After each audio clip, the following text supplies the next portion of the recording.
you the OG, That's right? You the trailblazer, right? But I'll say I have not seen Stephen A. Smith in this dynamic like I've seen him, and I appreciate this Stephen A. today because it's unfiltered. Right. You on your own podcast, right? You on your own show. Yep. Now we're able to weave through the professional Stephen A. Like now it's like we seeing the New York, the boogie down Bronx. Here's what I would say to you, Stephen A. Here's what I would say to you, though. If I had to send a message to somebody like yourself yes, sir. and others, I really, really want to hear this. And I don't give a damn what appointment I got. It's too important what I'm about to say. I'm going to stay here to say this. Don't break it down, brother. Please understand, if everybody was you, you wouldn't be special. You could rock the hat. You could rock the dreads. You could wear whatever outfit. Cam Newton, bro. You former #1 overall pick, former league MVP. Most people ain't you. Why am I corporate? Because I'm not thinking about me. I'm thinking about us. 99% of the people out there got to go corporate. There's no way around it. You don't have to. Shannon might not have to. There's a whole bunch of people, but 99%, you got producers here. They producers. They ain't just your boys. Yeah. You got people that are editors and contributors. They ain't just your boys. Yes, they sir. got a job to do. And then when you go home, because you Cam Newton and you could do that, they got to go and market and promote your franchise. And they got to do it to corporate. You can talk about the streaming world all you want to, and it's legit. It's still corporate. Yes, sir. YouTube is a corporate entity. Yes, sir. Netflix is a corporate entity. Yes, sir. Hulu, Disney, Amazon, Apple. These are corporate entities. How do I know? Because I've been dealing with them. Yes, sir. And so what happens is that when I look at my podcast and stuff, I'm like this. Yeah, that's I'm that brother. Yeah. You damn right. But I'm also that brother that knows how to get corporate, because 99% of the people you run across are the ones coming up to me asking for my advice because they knew they couldn't be you. Me saying that, me looking the way that I look is saying, you can be me. So, you can be me. To that point, everything you said is the gospel, right? Okay.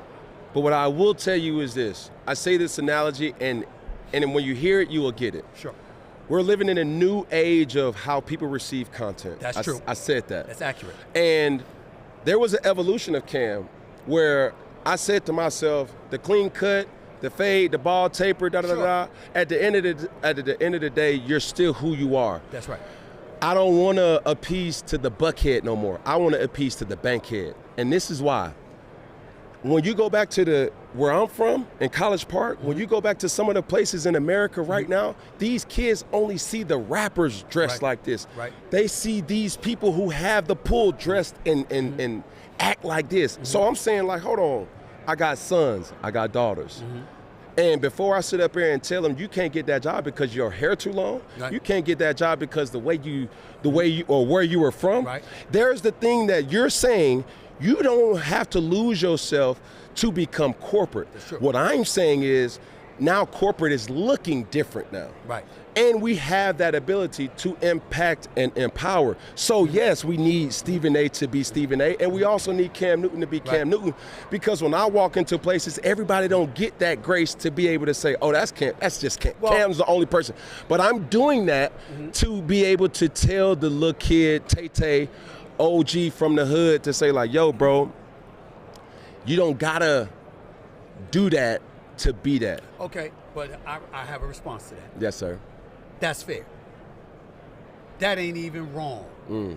But I would challenge you on how complete that is. Here's why.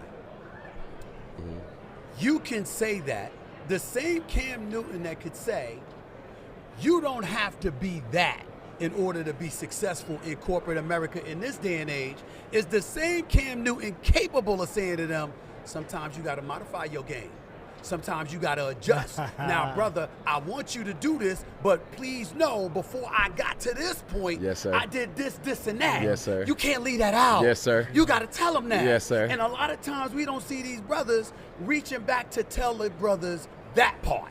And what I'm saying is, how are you doing him a service? Because as a dude that's been in corporate America for 30 years, I'm telling you right now, as I've watched the evolution, as I've watched the change, I still see executives who are making the final decisions that look a hell of a lot like the ones that was there 10 years ago, 15 years, 20 years ago. They got somebody in front of them providing cover that might look different.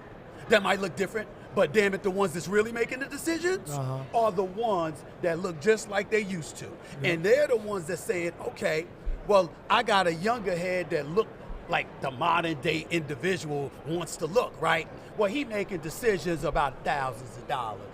He's making decisions. I'm gonna give you a few $100,000. I'm gonna give you $500,000. But who's making millions? I give you a million, right? But when we talking nine figures, when we talking billions and stuff, oh no. Those are the same people. And so I'm sitting there like, wait a minute, y'all. Yeah. Let's look at this big picture. When I'm talking to these athletes, all this stuff, I say, I don't know what the hell y'all talking to about the media. I ain't got no problem with y'all having y'all voice. I love it. I love it. A matter of fact, I tell Coach, you see me on television. I'm like, I'm right here. Where we at? You want to invite me? I'll come tell you to your face. Ain't nobody hot. Because I'm talking. I want you to know I'm talking to you. Yeah. I'm not talking to you to engage in condemnation. Yes. I'm tipping you off to the world I'm exposed to. Yeah. I'm like, look, it's there. I'm giving you insight. Yeah. Because now I'm at a place where, guess what? I don't have to maneuver my way through that terrain. You can be now authentic. I can stomp. Yeah. I can come forward because I done it. Yeah. So now I'm sitting there, I'm like, yo, this is what they're doing.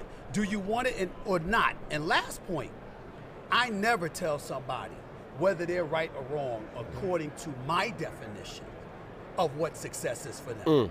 If you tell me this is what you want, my judgment for or against you is based on what you said you want it for you. My perfect example, there's a basketball writer in Chicago. His name is Scoop Jackson. Okay. Anybody that knows basketball knows Scoop Jackson. Yeah. He's a good brother, man. Love him to death, right?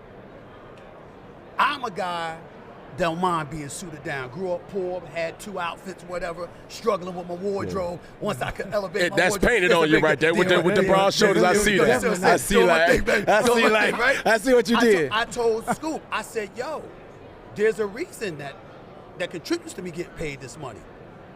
Because of how I carry myself. Yeah. You like your baggy jeans, your hoodie, you don't want to do all that stuff.